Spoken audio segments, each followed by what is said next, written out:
तो hey guys, welcome back to my new reaction video. तो कैसे हो आप लोग। तो गाइस, आज मैं जिस टॉपिक पे रिएक्शन देने जा रहा हूँ उस वीडियो का टाइटल है Ravishankar versus Hina Rawani goat rabbit for free in WEF world economy forum. तो गाइस, वीडियो का टाइटल ये है। पहले वीडियो देखते फिर बाकी बातें करते बाद में। ठीक है, उन्होंने एटम बम बनाया, हमने भी एटम बम के धमाके किए। अच्छा। हमारा और उनका लेवल बराबर हो गया।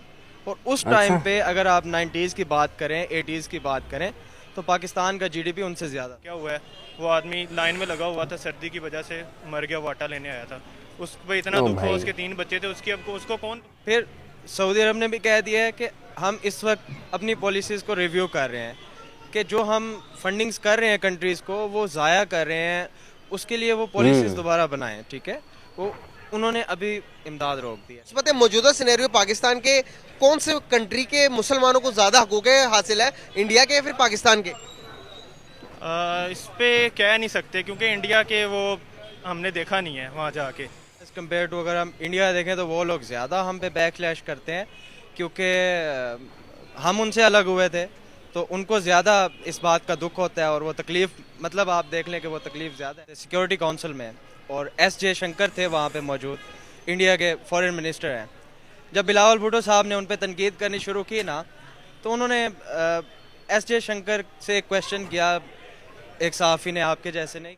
Muzammil Qureshi here and you are on my channel daily swag. तो गाइस, आज की इस वीडियो के अंदर मैं बात करने जा रहा हूँ गाइस, इंडिया के और पाकिस्तान के दरमियान एक बहस चल रही है गाइस वर्ल्ड इकोनॉमिक सेंटर के अंदर। गाइस, वर्ल्ड इकोनॉमिक सेंटर के बारे में आपको बताता चलूँ, इंडिया के सफ़ीर और पाकिस्तान के सफ़ीर के दरमियान एक बहस हुई, एक मुठभेड़ हुई। किस बारे में बताना चाहूँगा कि पाकिस्तान की जो इकोनॉमिस्ट है वो कहने लगी कि इंडिया के अंदर मुसलमानों पर बहुत ज़्यादा जुल्म और ज़्यादती हो रही है। तो जवाब में इंडिया के स्वामी जी कहने लगे कि भाई आपकी बात सरासर गलत है, जो हाल इस टाइम मुसलमानों का पाकिस्तान के अंदर है उससे कहीं गुना बेहतर हाल इंडिया के अंदर मुसलमानों का। तो इस बारे में पाकिस्तान पब्लिक के पास जाऊंगा कि गुरु जी की बात कितनी सच्चाई है और जो कि हमारी जो कि इकोनॉमिस्ट की बात कितनी सच है, इस बारे में पाकिस्तानी पब्लिक के पास जाऊंगा, उनका आंसर लूंगा, उनका क्या कहना है। आइए मेरे साथ।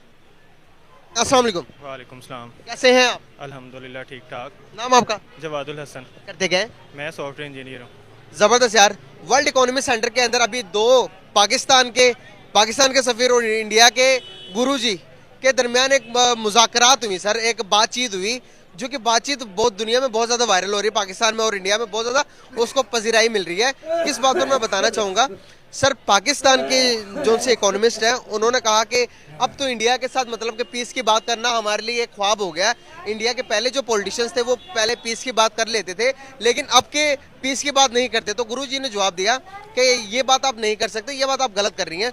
हमने बहुत ज़्यादा कोशिश की है। आज के नरेंद्र मोदी ने आपके जो पाकिस्तान के प्राइम मिनिस्टर थे उनको हम इंडिया में बुलाकर पीस की बात करने की कोशिश की, लेकिन आप उस मुद्दे पर नहीं आए।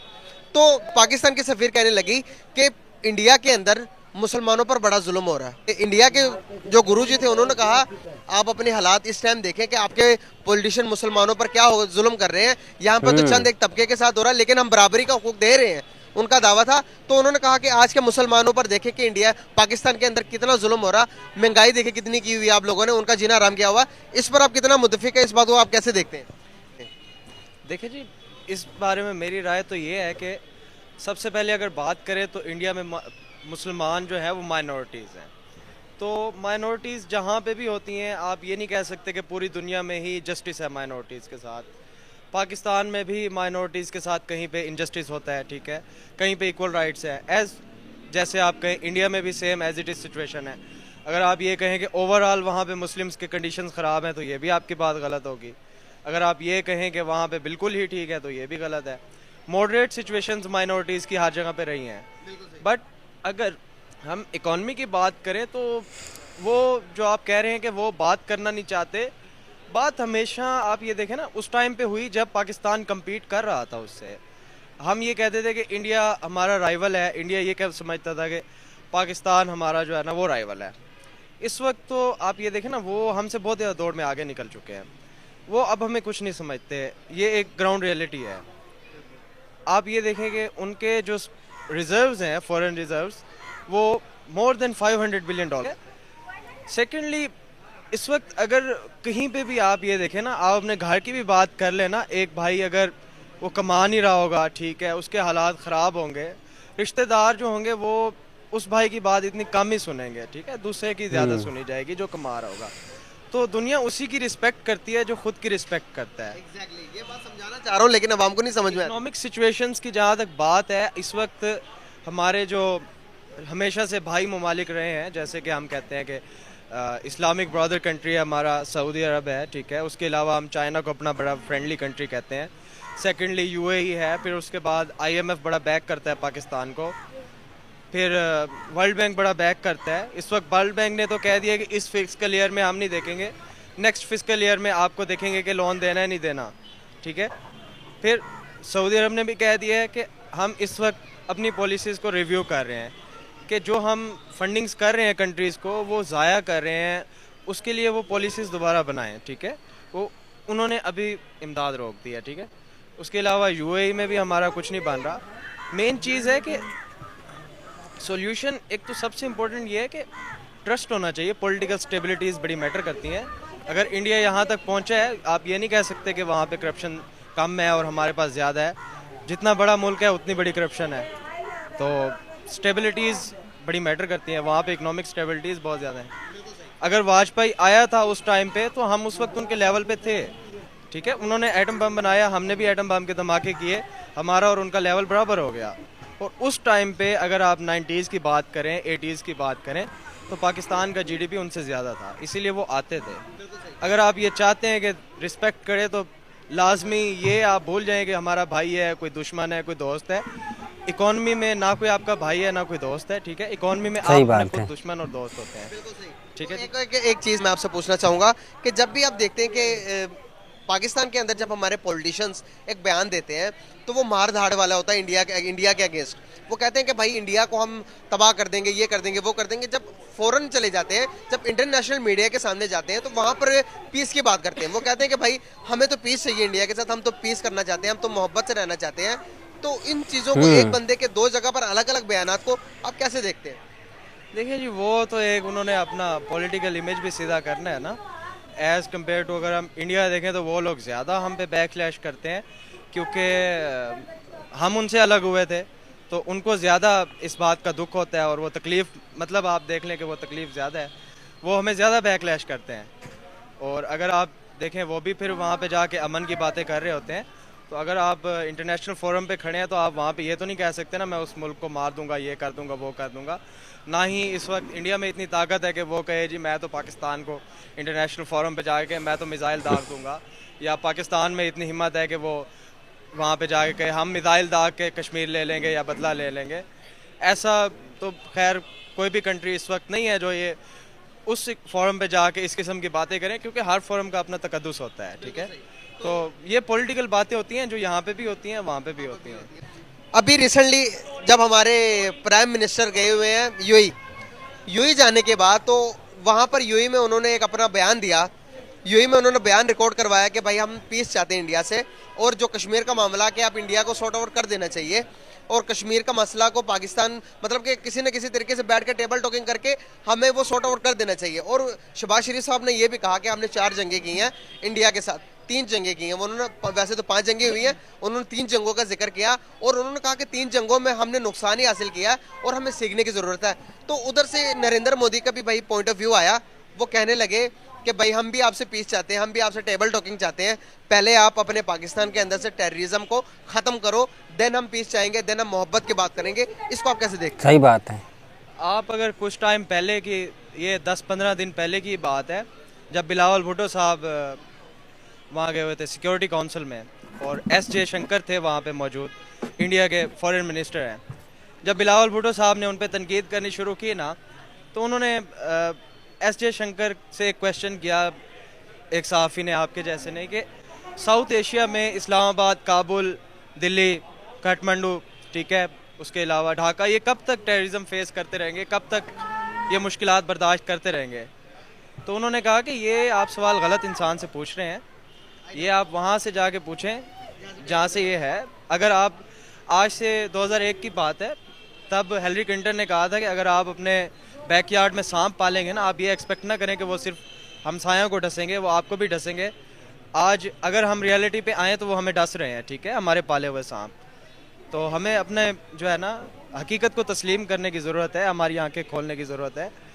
देखिए, हकीकत को तस्लीम करना कोई गलती नहीं है, कोई बुज़दिली नहीं है, ये बहादुरी है। सही बात है। कि हम हकीकत को तस्लीम करके आगे की तरफ चलें। कौन सी हकीकत? यही कि हमारी अपनी पॉलिसीज़ गलत हैं टुवर्ड्स इंडिया। और जहाँ तक कश्मीर की बात है तो अब तो वो ये मसला समझते ही नहीं है। मैंने आपको पहले ही बता दिया है कि बराबरी की बात होती है, वो अब इस चीज़ पे आते ही नहीं है। वो कहते हैं कि अब ये मसला हमने सॉर्ट आउट कर लिया है। पहले वो कहते थे कि दोनों मुल्क करेंगे, लेकिन अब वो कहते हैं कि हमने सॉर्ट आउट कर लिया है। और एक मोस्ट इम्पोर्टेंट बात यह है कि आप कश्मीर लेना चाह रहे हैं, आप कश्मीर में क्या करेंगे? यही कश्मीर में देंगे जो आप पाकिस्तान में लोगों को दे रहे हैं। इस वक्त अगर आप पाकिस्तान में लोग जो है ना, ये तो रियलिटी है कि आटे की लाइनें लगी हुई हैं। मैं अगर आप कश्मीर गए हो, पाकिस्तान के कश्मीर में और इंडियन ऑक्युपाइड कश्मीर में ज़मीन आसमान का फ़र्क है, ठीक है। उधर 17 यूनिवर्सिटी, इधर 2-3 यूनिवर्सिटी। फिर आप यही चीज़ समझ लेना कि सबसे पहले तो खुद को इतना कैपेबल बनाएं, फिर बात करें। मैं अक्सर लोगों से सवाल पूछता हूँ कि इंडिया के पास जो कश्मीर है भाई, उधर जो आटा मिल रहा है वो आपको 25 से 30 रुपए मिल रहा, और यहाँ पर जो मिल रहा 70 से 80 रुपए मिल रहा है। तो वो 25 से 30 रुपए छोड़कर 70 से 80 रुपए के पीछे आएंगे। देखें जी, कश्मीरियों की मेन जो बात है ना, अगर आप शुरू से बात उठाएं, कश्मीरी ये कहते हैं कि उनका अपना एक अलग से स्टेट होना चाहिए। अभी भी कश्मीरी वही कहते हैं। जो कश्मीरी मूवमेंट है जो इंडिया में है, ठीक है, वो यही ही कहते हैं कि हमारा जो है ना कश्मीर का ये टर्म नहीं है कि हम पाकिस्तान के साथ जाएं। कश्मीर की सोवेरेंटी है, एक इंटेग्रल वो एक स्टेट है। उस वक्त जो उसका राजा था, डोगराज, उसको भी यही था कि मैं एक इंडिपेंडेंट स्टेट की तरफ जाऊं, ठीक है।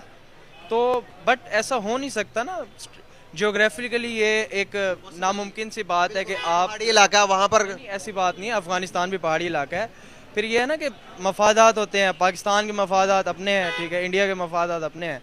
तो दोनों ही नहीं चाहेंगे कि कश्मीर जो है ना एक सेपरेट एंटिटी बन के किसी एक की तरफ झुकाव हो जाए, ठीक है। बहुत जबरदस्त यार, बहुत अच्छा लगा आपसे बात करके, बहुत अच्छी बातें करते क्या वैसे जॉब में? मैं लाहौर एयरपोर्ट पे जॉब करता हूँ। क्वालिफिकेशन? मेरी BS एविएशन है। बहुत जबरदस्त यार, इसीलिए बहुत अच्छी नॉलेज है आपके पास। Thank you so much National Talk के लिए। मजा आ गया। मुत्तफिक, मैं तो इस पे 100% मुत्तफिक हूँ।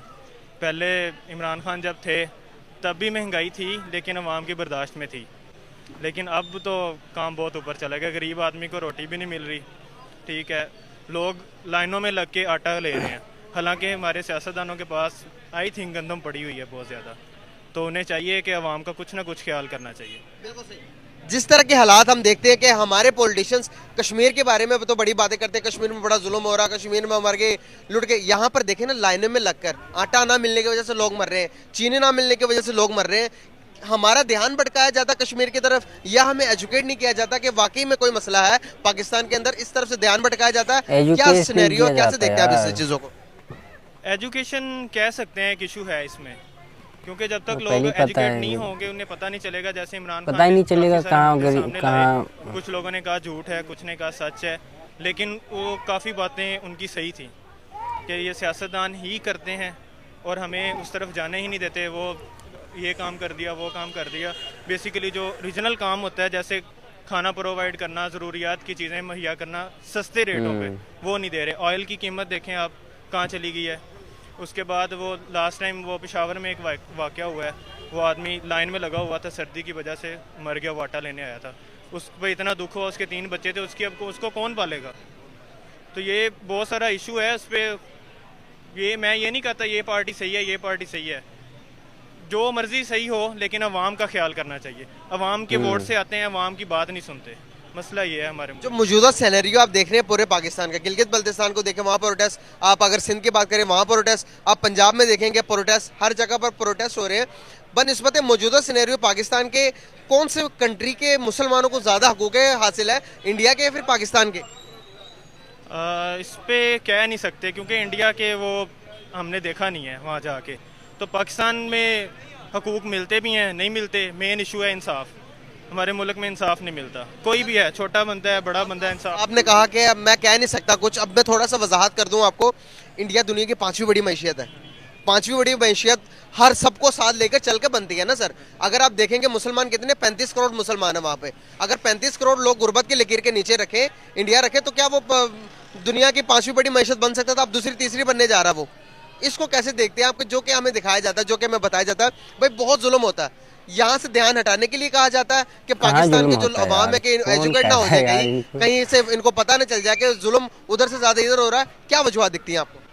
इसमें कोई वजह कोई ख़ास सही नहीं बता बात है। सकते, लेकिन जाहिर सी बात है वो कोई ना कोई हुकूक देते होंगे ना उनको, जो अभी तक चल रहे हैं। अगर वो ना देते तो अभी तक उनकी 5वीं बड़ी मीशत ना होती पूरे मुल्क की।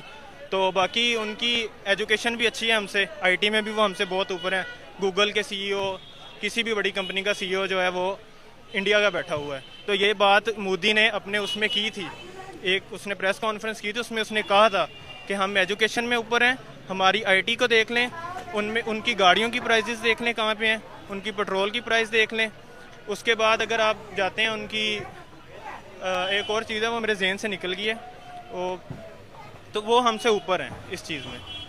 और हम अगर देखें बहुत हमारी ऊपर हैं एजुकेशन भी डाउन है, हमारा जो गवर्नमेंट सेक्टर है उसमें इतना हाईली एजुकेट नहीं किया जाता स्टूडेंट्स को, ठीक है। उसके बाद आईटी जो है उस पर अभी इमरान खान के दौर में कुछ फोकस हुआ है, उससे पहले हमने नहीं देखा क्योंकि हम आईटी के फील्ड से हैं। एक चीज मैं आपको बताना चाहूंगा कि जब पाकिस्तान के अंदर मौजूद होते हैं पॉलिटिशियंस पाकिस्तान के, तो वो कहते हैं कि भाई इंडिया के अंदर बहुत ज्यादा जुल्म होता है, इंडिया को हम मतलब कि इंडिया से मुज़ाकरात नहीं करना चाहते, इंडिया हमारा दुश्मन है। पाकिस्तान के अंदर जब स्पीच दे रहे होते हैं तो इस किस्म की बातें होती हैं।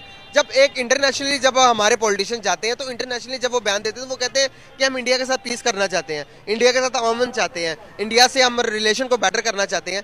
ये क्या लगता है कि आपको, ये क्या सुनेरी है एक ही बंदे के अलग अलग प्लेटफॉर्म पर अलग अलग जवाब और अलग अलग लोगों को गाइड करना, क्या देखते हैं इसको, कैसे देखते हैं?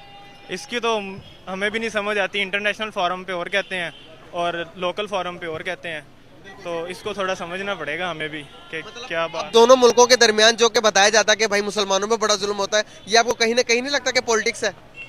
पॉलिटिक्स तो है, मुसलमानों पे जुल्म होता होगा, नो डाउट नहीं होता, लेकिन वो कश्मीर में होता है, नई दिल्ली ऑलमोस्ट सारा मुसलमानों का है उसमें, इंडिया में उन पे भी होता होगा, लेकिन वो उसको इतना ज़्यादा नहीं करते होंगे। हमारी वहाँ पे भी तो जुल्म हो रहा है, वो भी तो देखें ना, महंगाई का सबसे बड़ा जुल्म है। सबसे बड़ा जो इशू है ना, गरीब आवाम को यहाँ पे कोई वो चीज़ फैसिलिटीज़ मुहैया नहीं है, कोई उनको राशन कार्ड वगैरह इस तरह की चीज़ें देनी चाहिए जिस पे उनको इजीली चीज़ों की एक्सेस हो। अगर मिलती भी है तो आगे तबका ऐसा बैठा हुआ है कि वो उनको देता ही नहीं है। सोशल मीडिया का टाइम है, अगर कहीं भी कोई भी बात हो रही हो, फौरन आप अगर मुझे गाली देंगे तो यहाँ पर 10 बंदे मोबाइल उठाकर उसको रिकॉर्ड करके यूट्यूब पर फेसबुक पर चढ़ा देंगे। आपको नहीं लगता कि इंडिया के अंदर इतना जुल्म होता होगा? मैं ये नहीं कहता कि जुल्म नहीं होता होगा, जुल्म होता होगा, लड़ाई झगड़े होते होंगे भाई, नॉर्मल सी बात है, घरों के अंदर भी लड़ पड़ते हैं। तो इतना बड़ा मुल्क है जहाँ पर 100 किस्म के मजहब इकट्ठे रह रहे हैं, तो वहाँ पर अक्सरियत हिंदुओं की और मुसलमानों की है, तो भाई जिनकी आइडियोलॉजी एक दूसरे से बिल्कुल डिफरेंट है, वहाँ पर तो ऊंच नीच तो होती होगी ना सर। उसको हम ये कह देना कि भाई बहुत ज्यादा जुल्म है, तबाहियां मच गई हैं, तो ये इसको आप पॉलिटिकल इशू समझते हैं या नहीं समझते? पॉलिटिकल इशू में वो कहते हैं कि जुल्म हो रहा है, जुल्म हो रहा है, लेकिन उसकी कोई वीडियोस आती हैं, वो कोई उनके एहतजाज वगैरह चल रहे होते हैं, उनकी वीडियोस आती हैं, उस पर वो जुल्म करते हैं, पथराव करते हैं। पथराव की बात करेंगे आप तो यहाँ पर देखें कि हजारों लोग, अभी मैंने थोड़ी देर पहले एक प्रोटेस्ट को कवर किया जहाँ पर लोग रो रहे हैं कि भाई जुल्म कर रहे हो, सबसे बड़ा जुल्म कौन सा है कि आपको रोटी ना मिलना, आपके पेट खाली होना। दुनिया में सबसे बड़ी जंग इसी चीज़ की है, इकोनॉमिकल लिहाज से वो स्ट्रॉन्ग है हमसे। हमें कितना ज़रूरी है कि इकोनॉमिकल लिहाज से खुद को स्ट्रॉन्ग करना, और आने वाले टाइम्स के अंदर कितना ज़रूरी है? 100% ज़रूरी है, क्योंकि हमारी इकोनॉमी स्टेबल नहीं है। अभी खबर चल रही थी कि पेट्रोल भी ख़त्म हो रहा है, पेट्रोल ख़त्म होगा, गाड़ियाँ बंद होंगी, तो खाना कहाँ से आएगा? तो जब खाना ही नहीं आएगा तो लोगों ने तो फिर उनके हाथ जो लगेगा वो तो करेंगे, फिर वो मारेंगे भी, मरेंगे भी, सब कुछ होगा। ओ भाई, तो ये इशू है, बहुत मेन इशू है ये। बहुत ज़बरदस्त यार, बहुत अच्छा लगा आपसे बात करके। Thank you so much and nice to talk with you bro. कुछ बातें तो भाई गलत बोलते ही हैं लोग, क्योंकि पता नहीं इनको कौन बताता है कि इंडिया में मुसलमानों पे जुल्म हो रहा है, सही से नहीं रह रहे भाई, मतलब कुछ नहीं मिल रहा उनको। अबे भाई कभी इंडिया आओ, देखो यहाँ पे लोग कैसे रह रहे हैं, सब इक्वल है, यहाँ बराबर हक रखता है, वो सब बराबरी से जीते, कोई अलग नहीं है। बल्कि इंडिया में तो इनको बहुत सारे आरक्षण मिले पड़े, हमसे ज़्यादा इनको मिलता भाई। तो इसमें भाई ये पता नहीं कौन न्यूज़ फैलाता है। पाकिस्तान में पॉलिटिक्स भाई इनको पूरा मतलब एजुकेशन नहीं दे रहे, इसी वजह से वे इनको जाहिल बना के रखते हैं और जो दिमाग में भरे जा रहे वही रट्टा मार के रखे इन्होंने कि भाई इंडिया में ये हो रहा है, इंडिया में वो हो रहा है। अबे भाई, तो गाइस कैसी लगी आप लोगों को वीडियो नीचे कमेंट में ज़रूर बता देना। और हाँ गाइस, चैनल को सब्सक्राइब भी कर लेना। तो मिलता हूँ एक और न्यू रिएक्शन वीडियो के साथ, तब तक के लिए जय हिंद, वंदे मातरम।